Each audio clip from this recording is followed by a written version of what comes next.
Space was never truly silent. The hum of the ship always carried something beneath it.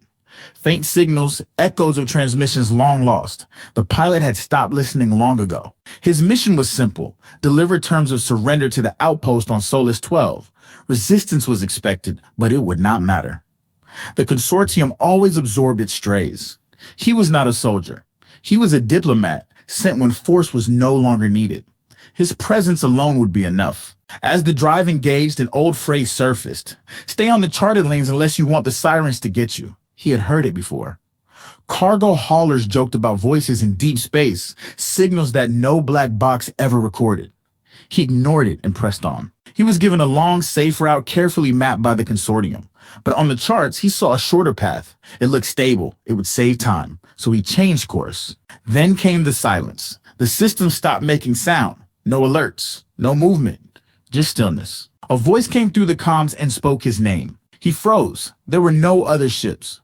No known signals. He told himself it was fatigue. But more voices followed. Layered. Calm. Present. You are blind to what you serve. Turn aside before you are undone. He ran system checks. Everything looked normal, but the cabin felt wrong. He tried to focus. Just reach Solus 12. Deliver the message. Then get some rest. His heading had drifted, only slightly. But then the scanner lit up. A gravitational collapse sat just off his path. It was faint, hidden. The consortium's charts had missed it. The well was vast, quiet, and deadly.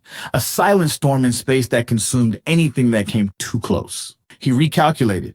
If he had stayed on course, the ship would have been torn apart. No wreckage, no signal. The voices had not misled him. They had saved him. He corrected his path. The moment he did, the voices stopped. The silence returned, but this time it felt like a release. Solus 12 appeared through the viewport. A quiet outpost of plane structures sat on barren ground. He scanned the atmosphere.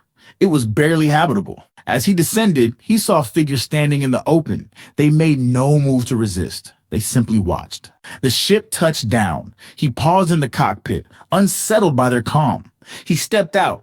Dust moved across the ground and the outpost stood still. An elder approached. Their robes shifted in the wind. Their eyes were deep and steady. He opened his mouth to speak, but the words felt hollow. He had rehearsed the consortium's demands 100 times, but now he could not bring himself to speak them. The elder said, "You have seen beyond yourself." He said nothing. The wind stirred the dust. The outpost waited. The voices were gone.